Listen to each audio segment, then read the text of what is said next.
할렐루야. 믿음으로 따라하세요. 하나님, 이 밤에 큰 은혜, 큰 능력 주실 줄 믿습니다. 아멘. 옆 사람 축복해 주세요. 성령의 불로 타오르십시오. 아멘.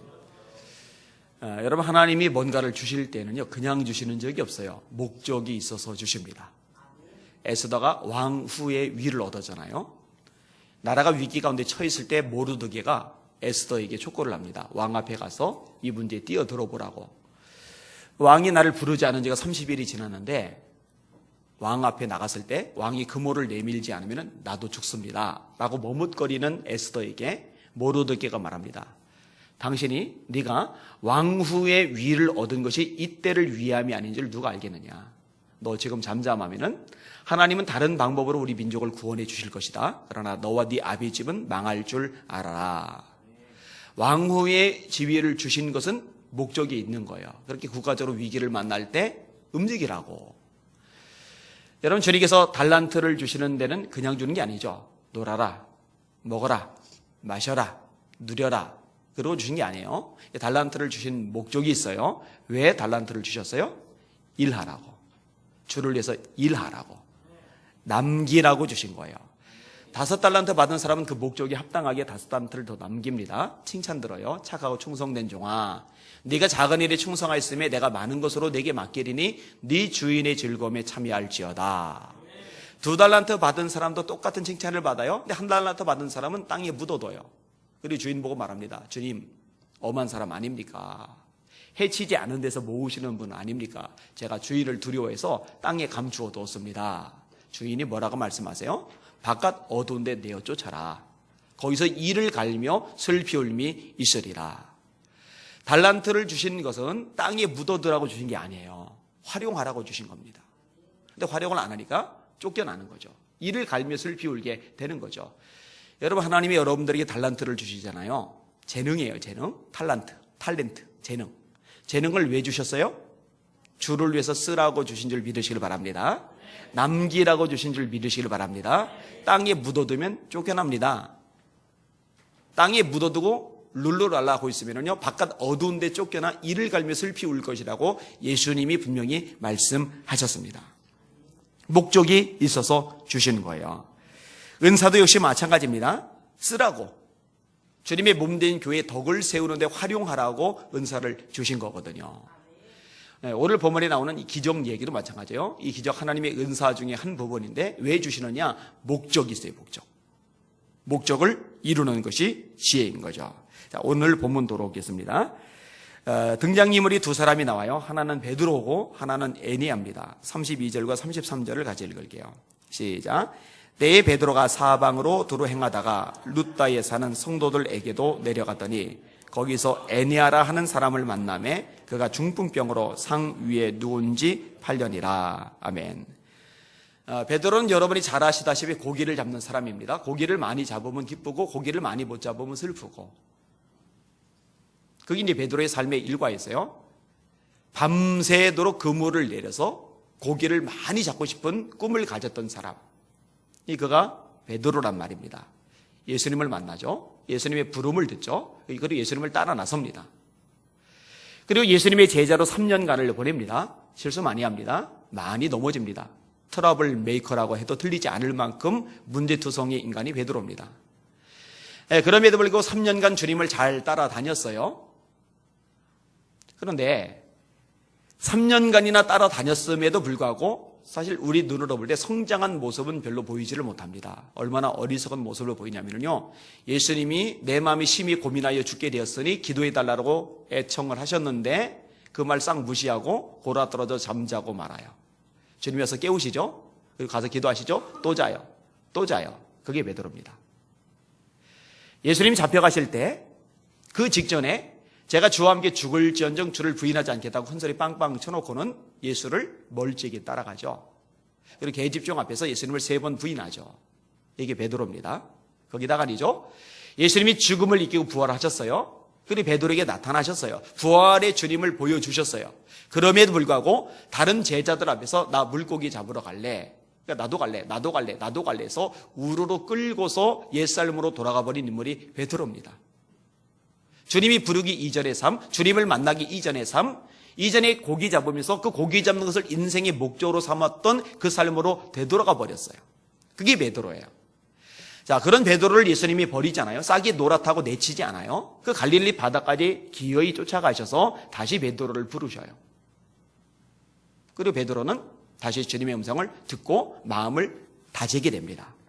그리고 주님께서 말씀하신 대로 마가의 다락방에 모여서 저녁 기도하기를 힘써요. 이게 굉장히 중요한 포커스가 돼요. 여러분, 베드로가 주님을 사랑하는 마음이 없었던 게 아니에요. 의지가 없었던 게 아니에요. 발버둥을 나름대로 안 쳤던 게 아니에요. 그런데요, 사람의 의지, 노력, 발버둥으로는요, 주님 제대로 못 따라갑니다. 주님 말씀 제대로 순종 못 합니다. 옛삶으로 돌아가기 쉽습니다. 이거는 누구나 똑같아요. 기도해야 살아요. 은혜 받아야 살아요. 성령 충만해야 내 마음도 지키는 거죠. 내 마음이 내 마음인데 내 마음대로 안 돼요. 내 감정이 내 감정인데 내 감정대로 안 돼요. 그래서 기도를 하는 거예요. 이 마가의 다락방에 모여서요, 정말 전혀 기도에 힘씁니다. 기도에만 전력을 하는 거예요. 그래서 사도행전 2장에 성령 충만을 체험을 합니다. 그리고 나니까 달라져요. 권세자들이 전도하지 말라고 협박을 하니까 계집종 앞에서도 예수님을 모른다고 3번이나 부인했던 베드로가요, 그 권세자들 앞에서 이렇게 말합니다. 하나님 앞에서 너희 말 듣는 것이 하나님 말씀 듣는 것보다 옳은가 판단하라. 우리는 보고 들은 것을 말하지 아니할 수 없다. 여러분, 이게 베드로의 능력으로 된 게 아니에요. 성령 충만하니까 성령의 능력으로 그런 담대함이 생기는 줄 믿으시길 바랍니다. 그래서 사도행전 4장에 보면은 협박을 받고 와서 보고했을 때 온 교회 회중이 기도하잖아요. 주여, 이제도 저희 위협함을 하감하옵시고 종들로 담대히 말씀을 전하게 하옵시며 손을 내밀어 병을 낫게 하옵시고 표적과 기사가 거룩한 종 예수의 이름으로 이루어지게 하옵소서. 그 다음 구절 4장 31절, 빌기를 다함에 모인 곳이 진동하더니 무리가 다 성령이 충만하여, 무리가 다, 그러니까 모여 기도하는 성도들 중에 몇 사람만 성령 충만한 게 아니라 성도들 전부가 다 성령이 충만해질 거예요. 무리가 다 성령이 충만하여 담대히 하나님의 말씀을 전하니라. 할렐루야. 성령이 임하니까, 성령으로 충만해지니까 협박을 받는 상황인데, 위협을 받는 상황인데, 실제로 위기의 상황인데, 그럼에도 불구하고 담대해요. 우리 마음을 담대하게 지켜주는 거는요, 우리 의지로 될 일이 절대로 아닙니다. 우리 의지, 우리 감정, 우리 마음은요, 바람 앞에 등불처럼요, 휘청해요. 훅 불면 꺼질 만큼 연약해요. 성령으로 충만할 때 비로소 담대함이 유지되는 줄 깨달으시길 바랍니다. 그리고 이제 베드로는 정말 능력 있는 주님의 종으로 쓰임받기 시작을 하는 거죠. 자, 이 에네아라는 여인에 대해서 조금 살펴볼게요. 이 에네아는 몸이 많이 불편한 사람입니다. 중풍병에 걸렸어요. 누워서 지낼 수밖에 없습니다. 꼼짝을 못하는 거예요. 자기 몸을 못 움직이니까. 불쌍하죠. 예전에 한 청년의 부탁을 받아서 그 친구의 아버지 병원을 제가 신방을 했던 적이 있어요. 영동 세브란스 병원까지 제가 갔었는데 그 아버지가 엑스를 타고 가시다가 중앙분리대를 들이받으셨어요. 가슴 이하로 온몸이 마비됐어요. 팔, 다리, 발 전혀 안 움직여요.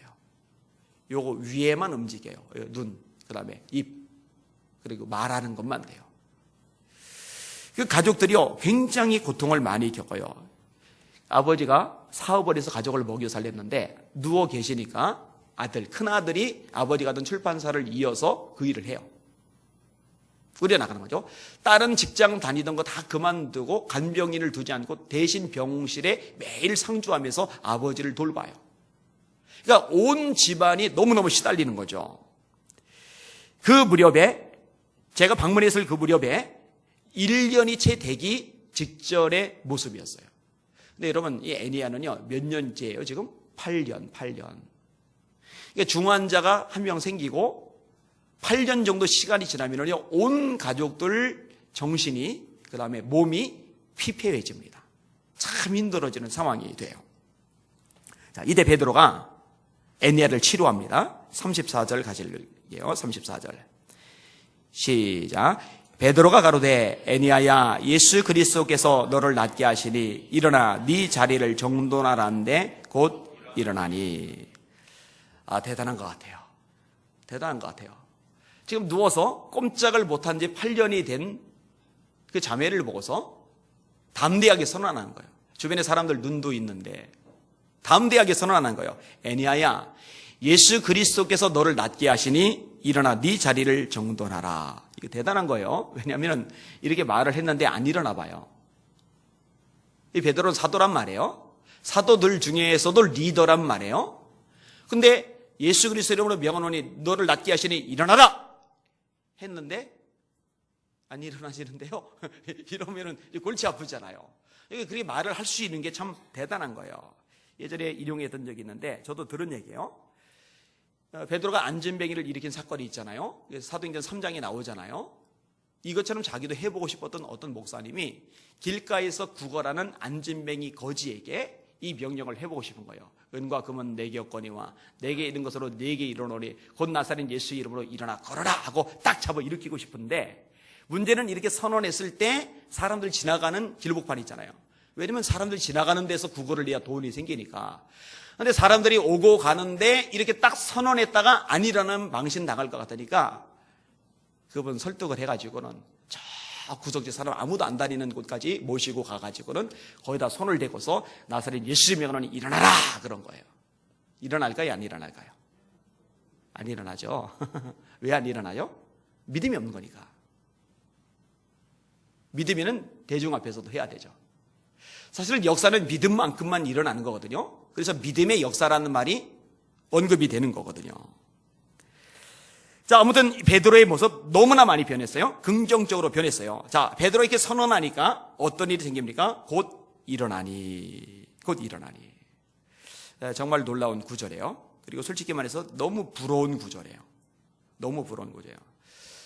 지금 여의도 선보험교회가 세계에서 제일 큰 교회이긴 합니다만 그렇게 되기까지 그 핵심에 뭐가 있었냐면은 사실 이 신유의 역사가 있었어요.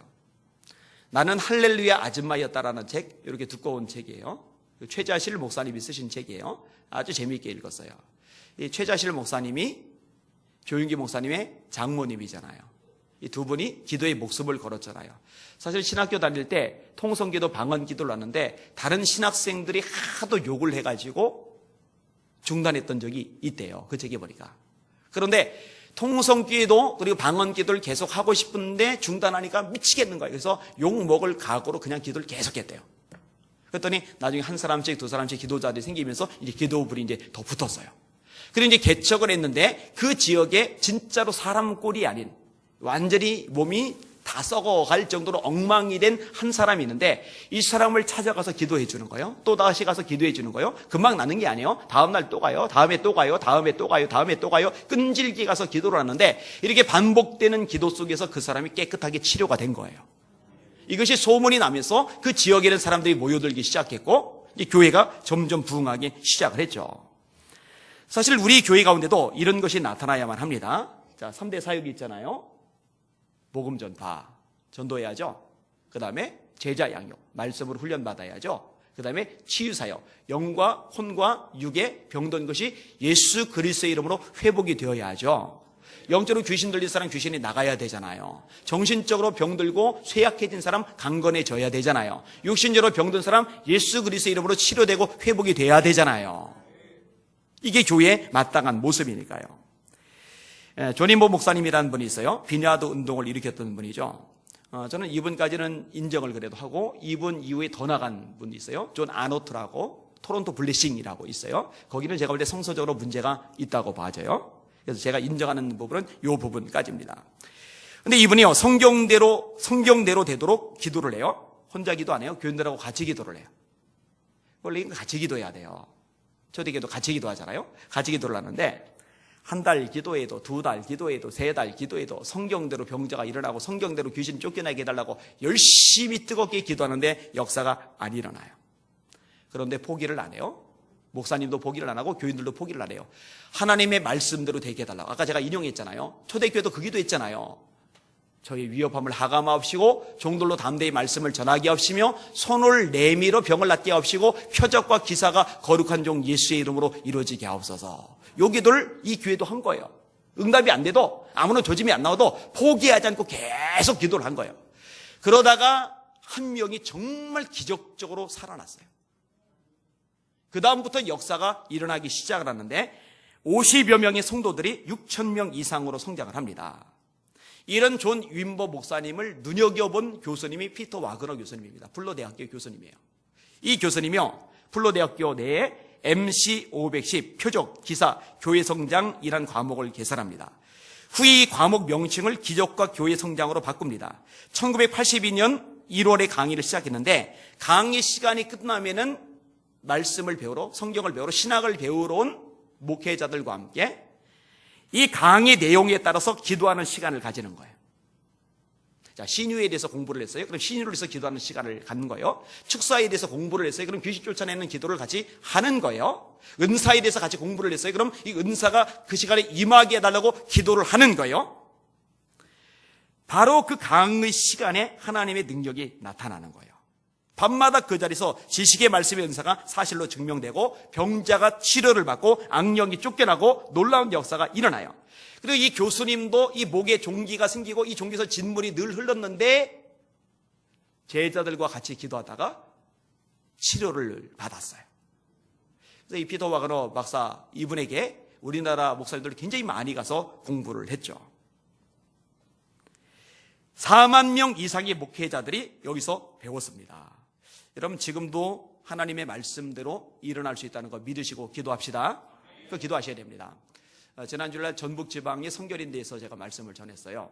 근데 이제 말씀을 전하고 나서 익산 중앙교회 성도 한 분이 식사를 대접하고 싶다는 얘기를 들었어요. 그런데 목사님들하고 이미 약속이 잡혀 있어서 안 된다고. 근데 대신에 그럼 만나게 해달라고.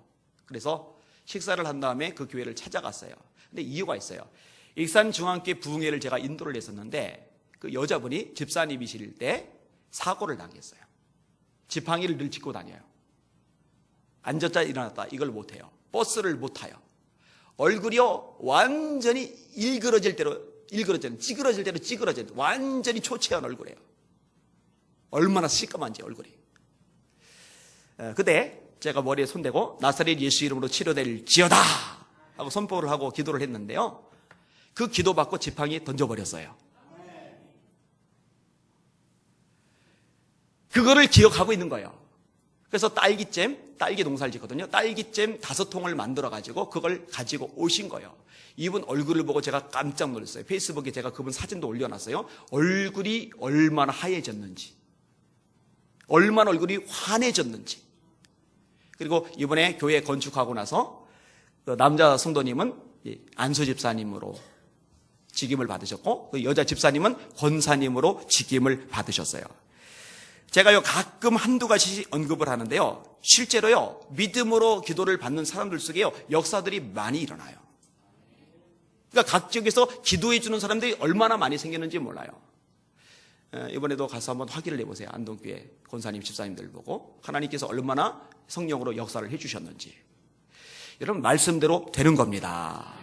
우리 교회 하나님이 역사하셔서 말씀대로 구체적인 능력들이 나타나는 교회가 되기를 주님의 이름으로 축원합니다. 그렇게 돼야 됩니다. 자, 여기서 좀 더 생각을 해볼 것이 있어요. 이 기적에 대한 보다 넓은 성경적인 이해에 대해서 한번 언급을 하려고 합니다. 한번 따라합시다. 기적을 행하는 은사가 있다. 여러분, 은사가 많죠. 방언. 방언을 못 하시는 분들은 방언의 은사 달라고 기도하셔요. 이 방언의 은사가 굉장히 유용합니다. 특별히 방언의 은사는요, 기도를 길게 못하는 사람에게 참 도움이 많이 됩니다. 우리나라 말로 기도를 하는데 한 5분, 10분, 15분 느려서 그냥 20분. 예전에 제가 양육을 할 때 20분 기도하라고 숙제를 내줬더니 기도를 하다 보니까 기도할 게 없어서 세계 평화까지 이제 기도를 했던 한 자매가 있었어요. 그러니까 기도할 게 생각보다 없어요. 훈련이 안 되니까. 근데 사실 성도들 중보 기도만 해도 충분히 되는데, 근데 방언의 은사를 받으면은요, 시간 제약을 안 받고 길게 기도하는 건 쉬워요. 그리고 방언을 할 줄 아는 사람은요, 통역하기를 기도하세요. 왜냐면은 방언으로 기도할 때 고린도전서 14장입니다. 영은 열매를 맺히는데 마음은 열매를 못 맺힌다고 돼 있어요. 왜냐면 뭔 말인지 모르거든요. 근데 통역의 은사를 받으면은 내가 방언으로 기도하면서 그 기도의 내용이 뭔지를 알고 기도하기 때문에 영과 마음이 동시에 열매를 맺게 돼요. 그 다음에 지식의 말씀의 은사가 있죠. 지혜의 말씀의 은사가 있죠. 영분별의 은사가 있죠. 요즘 시대는 영분별의 은사가 굉장히 중요합니다. 그 다음에 신유 은사 있죠. 능력 행함 있죠. 가르치는 은사 있죠. 다스리는 은사 있죠. 여러분 구제도 은사입니다.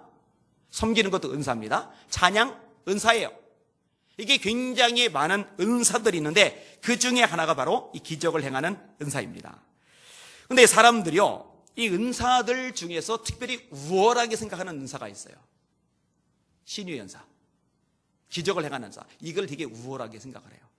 그래서 병자를 고친다 그러면 우와 이러는데요, 섬기는 은사 그럼 에게 이렇게 생각하는데 그거는 절대로 아닙니다. 섬기는 은사 정말 귀한 겁니다. 가르치는 은사 정말 귀한 겁니다. 다 귀한 거예요. 다 귀한 거. 근데 하나님이 그 뜻대로 나눠 주시는 거죠. 자, 두 번째 따라합시다. 기적을 행할 때 영광을 하나님께만 돌려야 한다. 그렇죠? 예수님이 말씀하셨어요. 나를 떠나서는 너희가 아무것도 할 수 없습니다. 내가 능력이 있어서, 내가 남달라서 어떤 역사가 일어나는 게 아니라 그 능력의 근원은 예수 그리스도 한 분뿐이십니다. 따라서 병고침이 일어났을 때, 어떤 능력과 역사와 기적이 보여졌을 때 그때 그 영광을 내가 받으면 큰일 나요. 그 영광은 예수님 한 분에게만 돌려드려야만 합니다. 여기서 망가지는 사람 생각보다 많습니다. 대표적인 사람이 박태선 씨죠. 전도관. 이분이요, 신학 공부 안 한 분입니다. 그러니까 박태선 장로라고 불렀죠. 신학 공부했으면 박태선 목사라고 했을 겁니다. 근데 어떻게 신학 공부도 안 한 사람이요, 신학을 공부한 사람보다 설교를 더 잘해요. 성경을 더 잘 풀어요. 능력도 더 나타나요. 여러분 그거 그럴 수 있어요. 얼마든지 그럴 수 있어요. 하나님이 은사를 주시면은. 근데 문제가 뭐냐면요, 엄청난 인파들이 몰려들어요. 지금 신천지 때문에 난리잖아요. 근데 15만 명 정도 모인다고 하는데, 그 다음에 하나님의 교회 난리잖아요. 거기도 10만 넘는다고 그러는데, 이 전도가는요 그런 거 하고 게임이 안 돼요. 70만 명이 모였어요. 70만 명. 그러니까 지금의 신천지나 하나님의 교회 비교도 되지 않을 만큼 어마어마하게 사람들이 모여들었어요. 그래서 소사 같은데 아예 신앙촌을 만들었잖아요. 3군데 신앙촌을 만들어서 거기에 모여서 공동 집단 생활을 할 만큼 대단했어요. 근데 문제가 뭐냐? 영광을 하나님께만 돌려야 되는데 그 영광을 자기가 받아 먹기 시작을 하는 거예요. 여러분 가만히 보세요. 이단 교조들 하나같이 영광을 다 자기가 받아봐요. 여러분 예수님이 마태복음 7장에 분명히 말씀하시는데 열매를 보고 나무를 아는 거예요. 열매를 보고.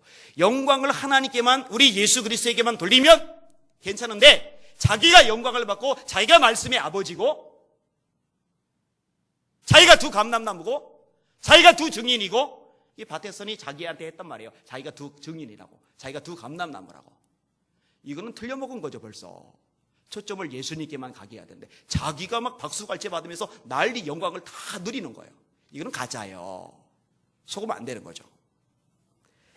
김익두 목사님, 이분에 대해서 연구한 것들 중에 신유에 대한 연구가 있어요. 이분이요, 전국을 돌아다니면서 부흥회를 하는데요, 병자들이 얼마나 많이 일어나는지 몰라요. 그래서 신유 연구하는 논문까지 나올 정도로 어마어마하게 역사가 일어났어요. 근데 이분이요, 초심을 안 잃어버렸어요. 나는 깡패였는데, 나는 불순종하던 죄인이었는데, 온 성도들이 가는 곳마다 하늘같이 떠받드는데 그 자기가 받지 않고 비켜서는 거예요. 주님께만 영광을 돌려드리는 거예요. 식사 대접하면 맛있는 거 보면 내가 이거 먹을 자격이 없는 사람인데 주님 때문에 내가 이렇게 잘 먹고, 어떨 때는 먹다 말고 나가가지고 이 목이 메서 못 먹고 나가가지고 거기서 울다가 들어와서 다시 식사하고. 진짜죠? 진짜죠. 바울도 마찬가지입니다. 얼마나 성경을 많이 썼어요. 얼마나 교회를 많이 세웠어요. 얼마나 기적을 많이 행했어요. 얼마나 영안이 밝아요. 3층 절에까지 올라가 봤잖아요. 이런 사람 어디 누가 있어요. 그런데 뭐라고 얘기합니까? 그리스도 예수의 십자가 외에는 결코 자랑할 것이 없나니. 나의 나 된 것은 내가 아니요 나와 함께 하신 하나님의 은혜로다. 이 두 번째 원리입니다. 영광은 하나님께만. 자, 세 번째 법원입니다. 따라합시다. 기적을 행한다고 모든 게 가능한 것은 아니다. 이것도 헷갈리지 말아야 돼요. 여러분 예수님 능력 진짜 많으시죠? 근데 예수님께서 모든 병자를 다 고치지 않으셨어요. 귀신 들린 모든 사람들을 다 내어쫓지 않으셨어요. 여러분 야이로의 12살 먹은 딸을 살리셨죠? 죽었는데. 나인성 과부의 아들을 살리셨죠? 죽었는데. 죽은 지 나흘 된 나사로, 썩어 냄새가 나는 나사로를 살리셨죠. 이렇게 세 사람을 살리셨는데 그렇다고 예수님이 그 당시에 죽어있던 모든 사람을 다 살리신 건 아니에요. 그러니까 신의 은사가 강하다, 기적을 행하는 은사를 하나님 주셨다고 해서 모든 것이 다 되는 게 아니에요. 베드로도 역시 마찬가지였어요. 그래서요, 우리가 누군가의 치유를 위해서 기도할 때 주의할 것, 정말 간절히 기도하지만 하나님이 때로 우리의 기도에 응답하지 아니하셔서 치료하시는 게 아니라 데려가실 때가 있어요. 그럼 어떻게 해야 돼요? 낙심해야 돼요? 역사가 안 일어나는구나, 포기해야 돼요? 아니요. 그래도 계속 기도를 하는 거예요. 그래도 하나님께 계속 부르짖는 거예요. 그리고 하나님이 역사하시기를 소망하는 거예요. 기대하는 거예요. 그렇게 믿음을 가지시는 여러분들 되시기를 주님의 이름으로 축원합니다. 그렇죠? 그 다음에 네 번째로 따라합시다. 기적을 주시는 데는 분명한 목적이 있다. 자, 그 목적이 뭐예요? 자, 35절 같이 읽을게요. 35절. 시작. 루다와 사론에 사는 사람들이 다 그를 보고 주께로 돌아가니라. 자, 어떤 목적이에요? 사람들이 이것을 보고 주께로 돌아가는 거예요. 여러분, 예수님께 사람들이 모여들죠? 모여든 이유가 뭐였어요? 두 가지입니다.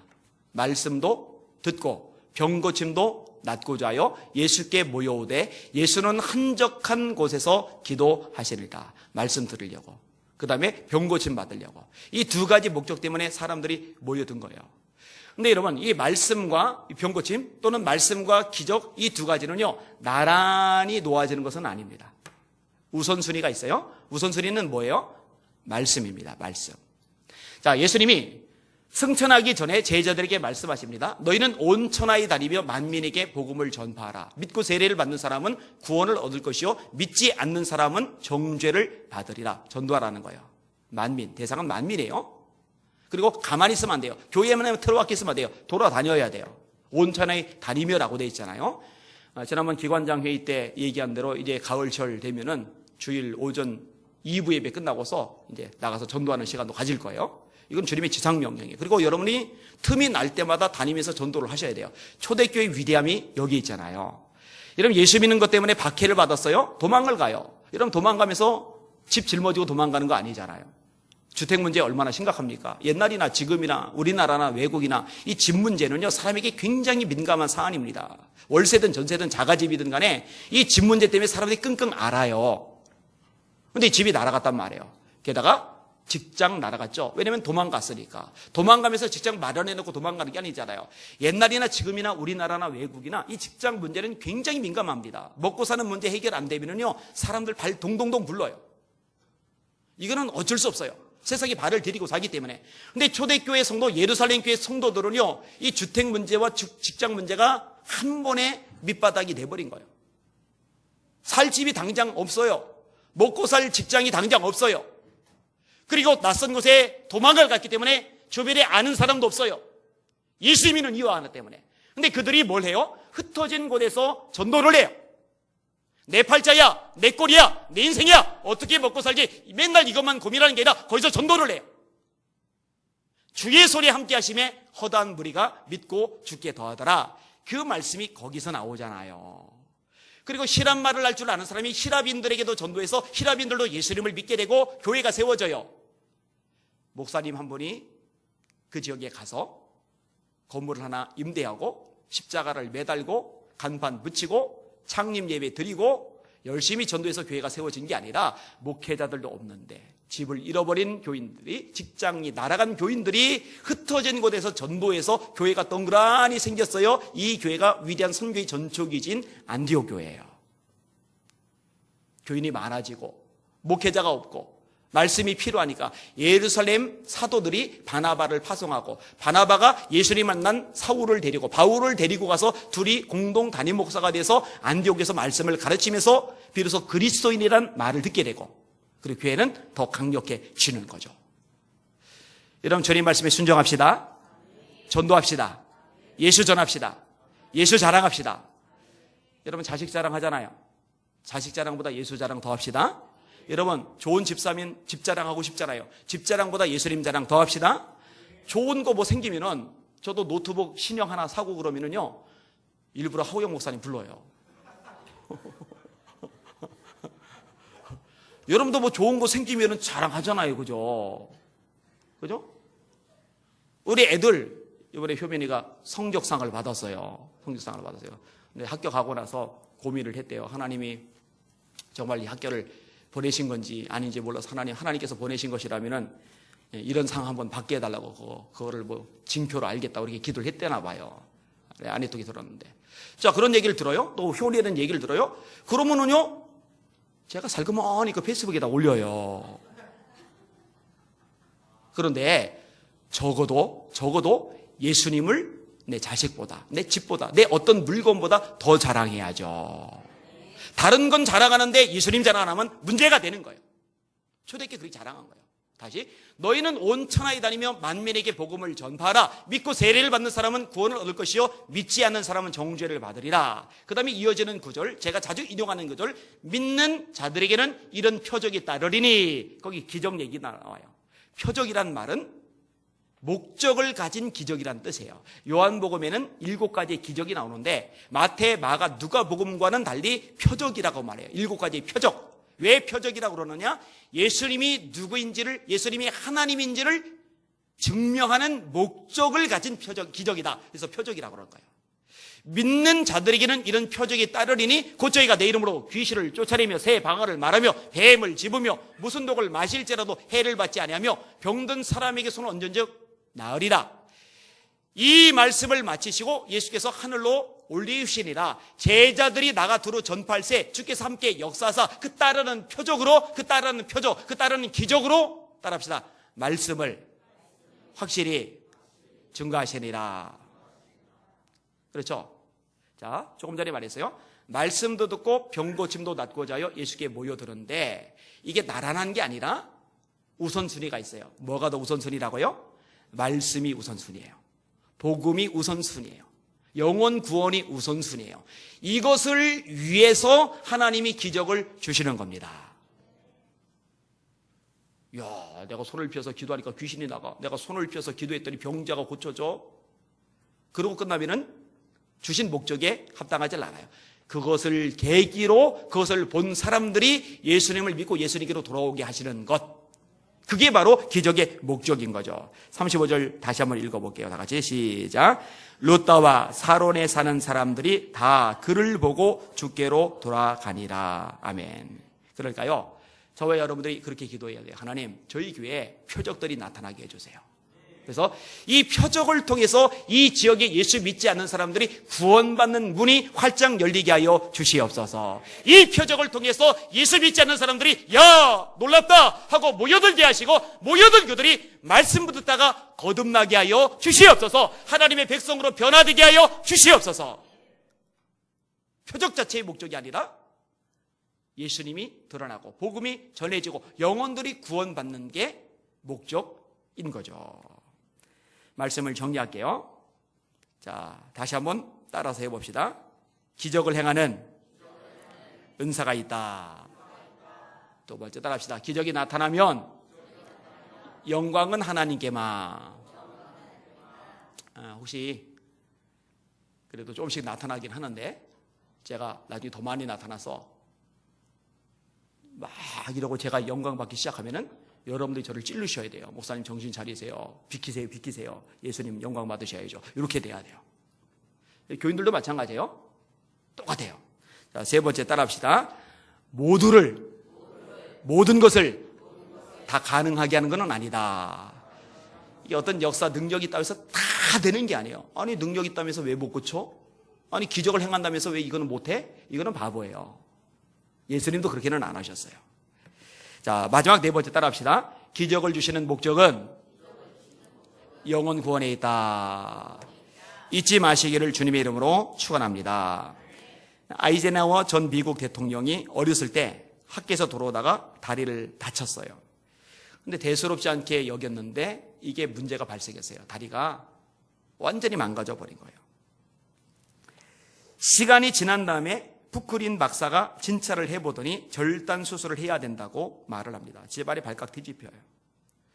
그래서 이거를 잘라내지 않으면 썩어서 생명을 잃는다고 그러니까 부모들은 아이젠하워 보고 다리 자르자. 근데 아이젠하워가 안 자르겠다는 거예요. 환부가 너무너무 아픈데 안 자라겠다는 거예요. 그리고 혼자서 눈물로 기도를 하는 거예요. 이 모습을 보고 부모들이 충격을 받아요. 아니, 나이도 어린 이 아이가 도대체 무슨 믿음으로 이렇게 하나님께 기도를 하는가. 그래서 온 가족이 같이 밤을 새워서 기도하기 시작을 합니다. 하나님이 고쳐주셨잖아요. 이분이 미국의 총사령관이 되었고 마침내 미국의 대통령이 되었던 분이죠. 믿음이 있으면요 어려도 달라요. 그죠? 어려도 달라요.